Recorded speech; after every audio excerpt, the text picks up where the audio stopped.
Okay.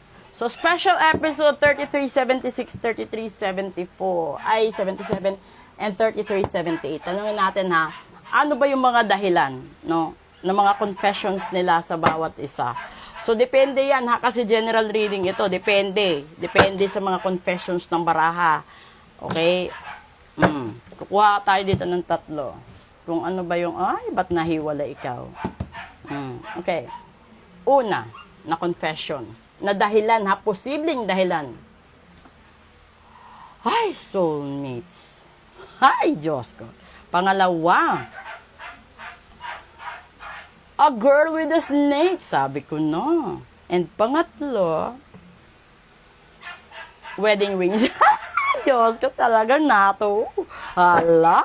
Ngayon, ito na yun ha. Ito na. Hindi ba? Sinasabi ko sa inyo. Ngayon, maswerte kayo. Kasi, yung explanation ko kanina sa daily episode, panoorin nyo. At matutuwa kayo dito sa explanation na to ngayon sa ito nakukuha ko. Okay, kung alam nyo kung bakit. Yan na. Dahil, yung sinasabi dito is, kayo, soulmate kayo, no? Pwede kayong lifetime partner kayo sa negosyo, sa barkada, sa lahat-lahat, no? Nandoon kayo applicable at saka kayo okay kayo sa sarili niyo. Yung nasa gitna is isang tao na para bang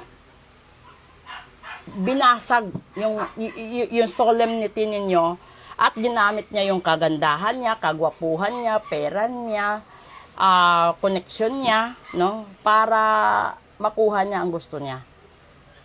At kalimitan, yung nagkakasiraan is yung wedding rings. Ibig sabihin, itong third card at saka dito, so nagsimula kayo sa pagiging friend, relationship, or ano ba tawag dyan? Live-in or whatever na situation na meron kayo sa buhay ninyo. Tapos, yung sunod doon is nasira dahil dito sa kalagitnaan. 'Di ba? Ito yung sinasabi ko sa inyo na gusto niyo magpa-reading, malaman kung soulmate niyo yung kasama niyo, yung boyfriend niyo. Nang malaman na soulmate niyo siya, along the way, nagsama kayo, merong mapanira na tao, 'di ba? At nagkakaroon ng ang tawag nito, para bang yung marriage ninyo is nasa bingit ng kamatayan. Kasi merong temptasyon merong isang choice. Para siyang meron kang pagpipilian or meron siya talagang dahilan. Kasi ganoon yun So, para hindi siya talaga matuluyan, yung iba natuluyan na di ba? Dito ka babalik sa taas sa daily episode, di ba? So, kailangan mo mag-decide agad-agad, tapos kailangan mo magpa-ritual, at kailangan mo makipag-cooperate. Kasi itong ritual dito siya sa third party. So, andyan na siya sa lahat-lahat na sitwasyon, no? Sa marriage kasi, there should be a soul connection, dapat. Pero kung pinakasal kayo dahil lang sa gusto ng magulang nyo, dahil lang sa tingin nyo, ito yung lalaking makakaahon sa inyo, then hindi kayo magtatagumpay. And you will never be happy as it is. Kasi bawat tao may nakatadhana na partner or asawa or ka-live-in or whatever. Tapos, kung napapanood nyo itong your first episode ko, hindi kasi po pwede na i-revise mo yung plano ng Diyos or i-revise mo yung gusto ng universe. Di ba? So, halimbawa,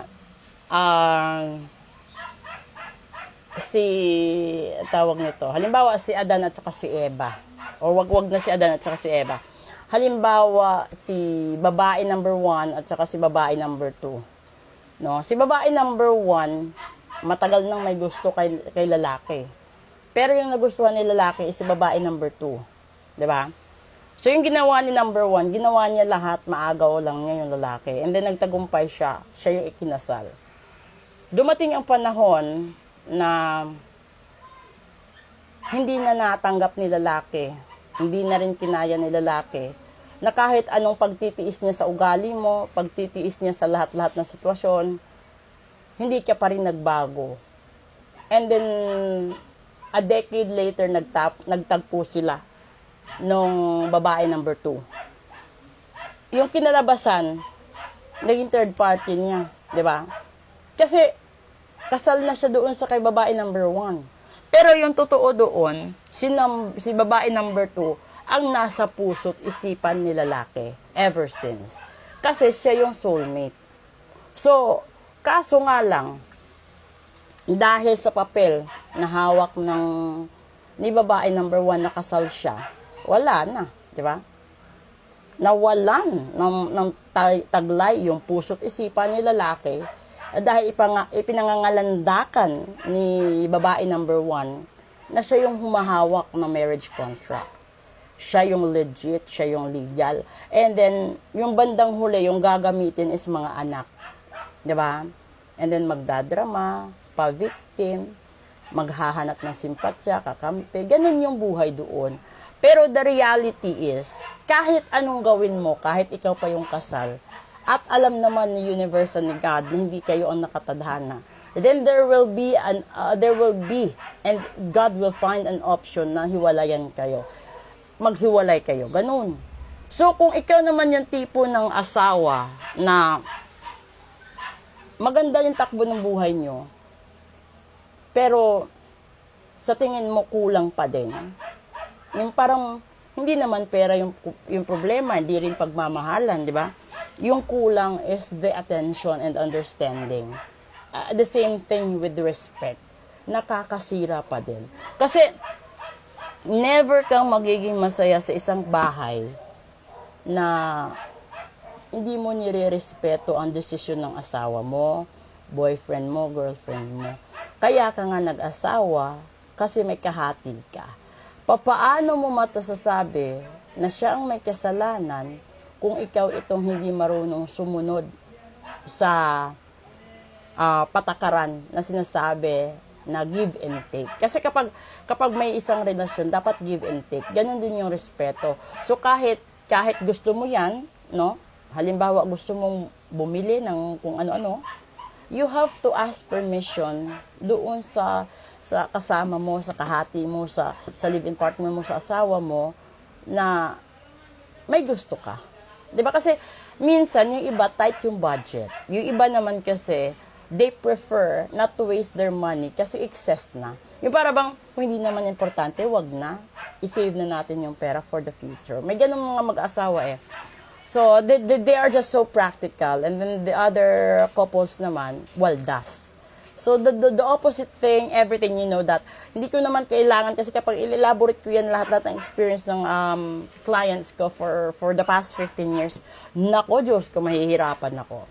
Pero ito lang sasabihin ko sa inyo. Sa isang relasyon, walang malinis dyan.